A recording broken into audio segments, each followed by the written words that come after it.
Salut à tous, aujourd'hui je vous amène à 40 km de la ville de Don Juan pour aller visiter les fameuses grottes bouddhistes de Mogao. Alors d'abord les grottes de Mogao, qu'est-ce que c'est?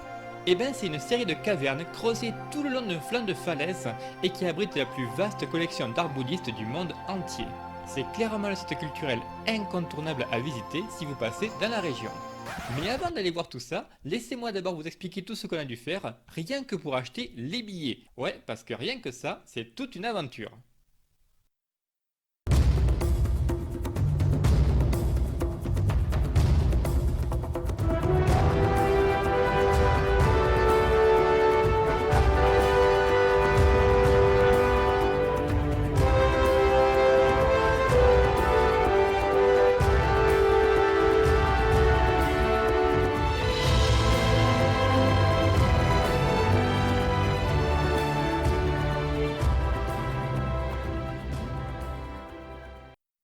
Les grottes de Mogao, c'est un site vachement populaire en Chine.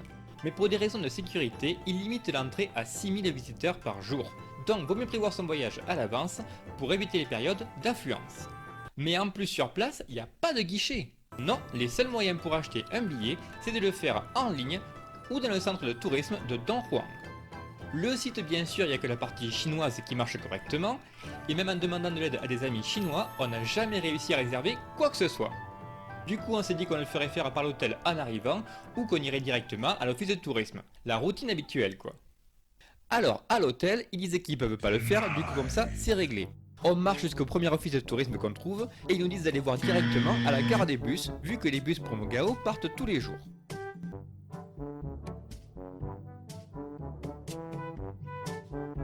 Two hours later. On arrive à la gare, c'est pas la bonne entrée. Bon, on fait le tour. C'est pas la bonne gare.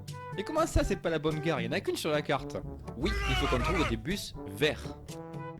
Allez, on repart vers le centre-ville et on trouve les bus verts garés en file indienne dans une petite ruelle. Il y a une baraque qui ressemble à un guichet, mais c'est fermé à clé.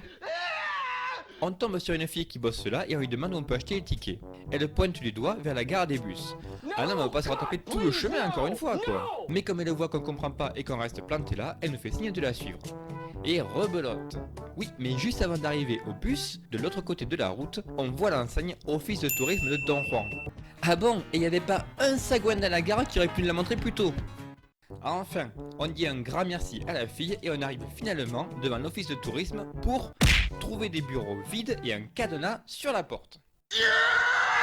Et là, littéralement à la porte à côté, on trouve notre bureau où on peut acheter les tickets. Personne au guichet, que des bancs automatiques, des explications partout sur les murs et tout est écrit en chinois. Je sais plus ce qu'on a trifouillé, mais au moins on a réussi à avoir 2 tickets pour le lendemain. Et c'est le principal. Et j'en profite pour dire que l'adresse de l'office de tourisme qu'on a trouvée sur internet, eh ben c'est même pas la même que celle qu'il y a dans la brochure officielle. Pourquoi faire simple quand on peut faire compliqué, pas vrai? Après ça, de toute façon, on était crevés et il ne nous restait plus grand chose à faire à part se poser au restaurant pour souffler un peu en sirotant une petite bière bien méritée. Et après ça, dodo direct parce qu'on a une grosse journée qui s'annonce. C'est le lendemain que tout commence vraiment. Vu que le ticket qu'on a acheté hier est juste valide pour la visite guidée de 11h, on se rend dès que possible au parking des bus verts pour prendre la navette. Une navette modèle réduit comme on peut voir. J'ai à peine assez de place pour glisser les genoux. Au bout d'un moment, on arrive au centre d'accueil des visiteurs qui contient un musée et 2 cinémas avec écran géant où ils passent des documentaires sur l'histoire et la découverte des grottes de Mogao.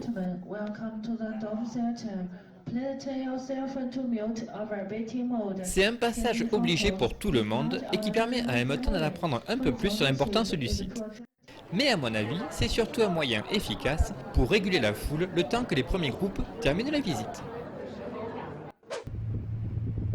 Après ça, on embarque dans un autre bus, bien plus confortable celui-là, et on roule sur environ 20 km pour finalement arriver à l'entrée des grottes elles-mêmes.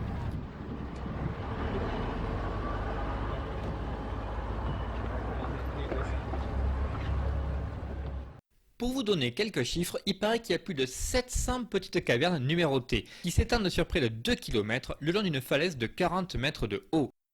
Et elles contiennent pas moins de 2000 sculptures et 45 000 mètres carrés de fresques peintes à la main.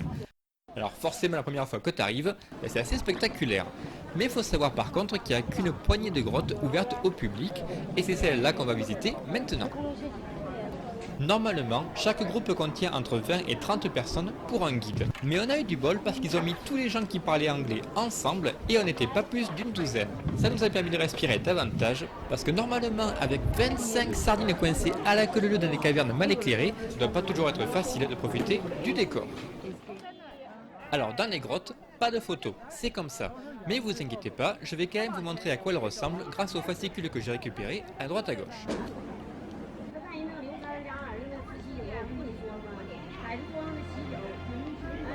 Bien sûr, quand t'arrives, la première grotte qui saute aux yeux, c'est celle-là. C'est celle qu'on voit sur toutes les cartes postales, c'est le symbole de Mogao. C'est une tour de 9 étages qui fait 40 mètres de haut, la hauteur de la falaise, et qui abrite une immense statue de Bouddha de 35 mètres de haut, assis et contemplatif.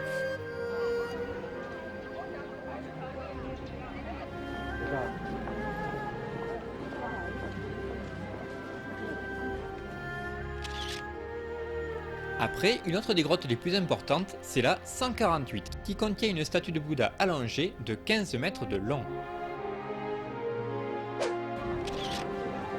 Ensuite, il y a la grotte 130, qui contient encore un Bouddha, assis et de 30 mètres de haut. Mais ce qui est intéressant avec celle-là, c'est que la taille de la tête est disproportionnée par rapport au reste du corps, pour qu'on puisse distinguer les traits du visage, même depuis le niveau du sol. Tiens, en passant, je me suis demandé ce qu'il y avait derrière la porte 237, mais c'était fermé. En même temps, peut-être qu'il vaut mieux pas ouvrir la porte, on sait jamais.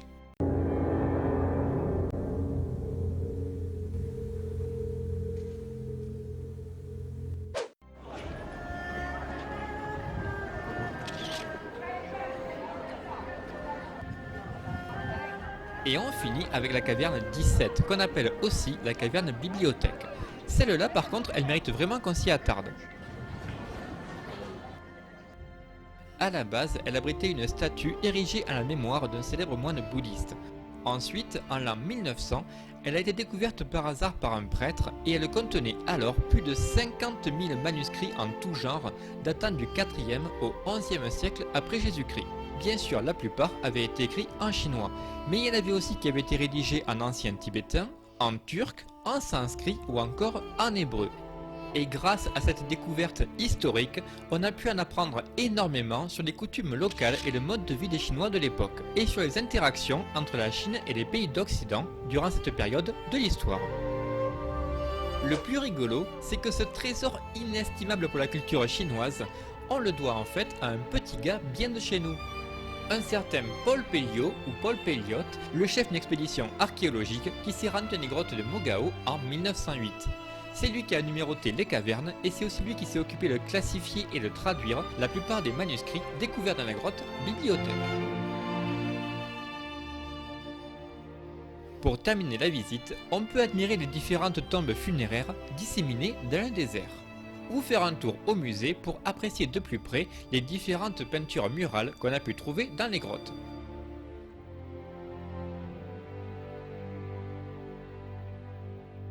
Bon, honnêtement, il y en a beaucoup trop pour pouvoir vous en parler en détail, mais celle qui m'a le plus marqué, c'est celle d'un moine bouddhiste qui s'est sacrifié pour nourrir des bébés tigres affamés. Et comme il avait peur qu'ils soient trop faibles pour le dévorer vivant, il a pris le temps d'abord de s'ouvrir la gorge et de se jeter du haut d'une falaise pour avoir les os broyés et être plus facile à digérer. Bref, le genre de petite anecdote cocasse, parfaite pour égayer les conversations en soirée mondaine.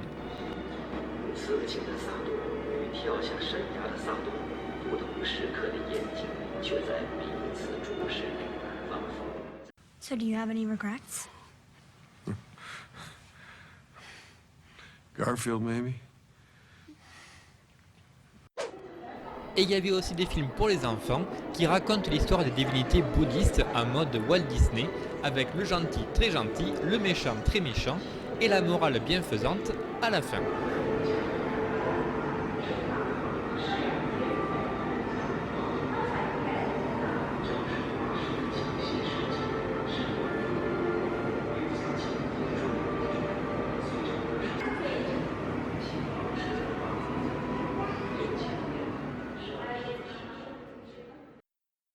Voilà, ainsi se termine notre visite des grottes de Mogao.